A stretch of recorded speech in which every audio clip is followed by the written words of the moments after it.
កាលពីឆ្នាំ2015 Huawei បានធ្វើឲ្យមានការចាប់អារម្មណ៍ជាមួយនឹង smartphone ដែលមានសមត្ថភាពកាមេរ៉ាប្លែកពីគេគឺមុខងារ Light Painting ដែលបំពាក់ទៅលើ model P8 ឥឡូវនេះវាមិនខុសពីមុនប្រហែលទេដែល Huawei បានបង្កមានការភ្ញាក់ផ្អើលមួយទៀតទៅលើ P9 របស់ខ្លួនជាមួយនឹងកាមេរ៉ាភ្លោះដែលសហការផលិតជាមួយក្រុមហ៊ុនផលិតកាមេរ៉ា chip របស់ Alamong Leica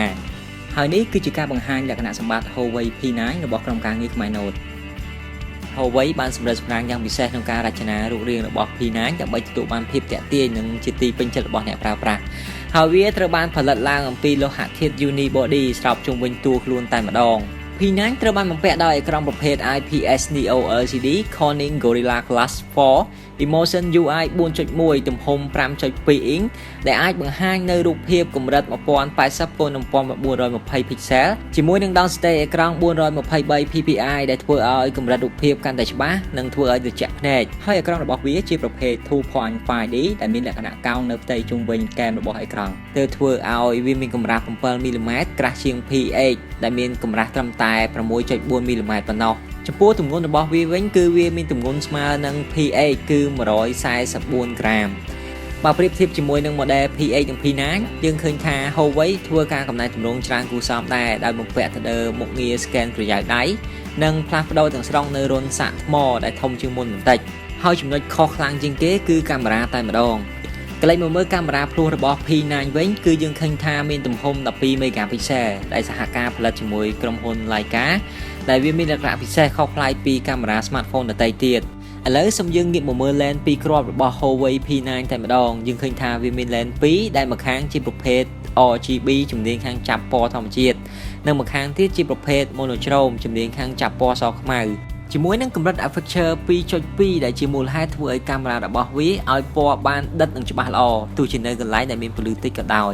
កាមេរ៉ារបស់វាក៏បានបំពាក់មុខងារពិសេសជាច្រើនដូចជាមុខងារ depth of field សម្រាប់អ្នកចូលចិត្តច្បាស់មុខប្រើក្រោយឬក៏ច្បាស់ក្រោយប្រើមុខដោយកាមេរ៉ា chip ប៉ុន្តែមុខងារនេះត្រូវបាន recommend ឲ្យយើងថតរូបភាពដែលមានចម្ងាយត្រឹម 2 ម៉ែត្រប៉ុណ្ណោះទើបទទួលបានប្រសិទ្ធភាពខ្ពស់ហើយវាក៏មានមុខងារជាច្រើនទៀតដូចជា Beautiful Face ជួយយើងធ្វើការថតរូបឃើញមុខរលោងស្អាត Panorama Light Painting Time Lapse Slow Motion និង Beautiful Video ជាដើមចំពោះ fingerprint នៅលើ Huawei P9 វិញគឺវាដំណើរការបានយ៉ាងល្អមែនទែនតែគ្រាន់តែដាក់ដៃលើវាយើងអាចបើកទូរស័ព្ទចេញតែម្ដងហើយក៏យើងអាចបញ្ជាទៅលើមុខងារជាច្រើនទៀតដូចជាបិទសំឡេងរោនាឡិកាទទួលទូរស័ព្ទនិងអស់រូបភាពមើល notification ជាដើម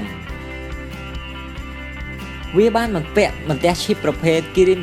955 CPU ប្រភេទ Quad-Core 2.5 GHz និង GPU Mali T880 ដែលអាចធ្វើឲ្យវាមានល្បឿនលឿនទោះបីជាដំឡើងកម្មវិធីធំៗឬលេងហ្គេមដែលមាន graphic ធំៗក៏ដោយហើយវាក៏មាន RAM ទំហំ 3G សម្រាប់ model 32G និង RAM ទំហំ 4G សម្រាប់ model 64G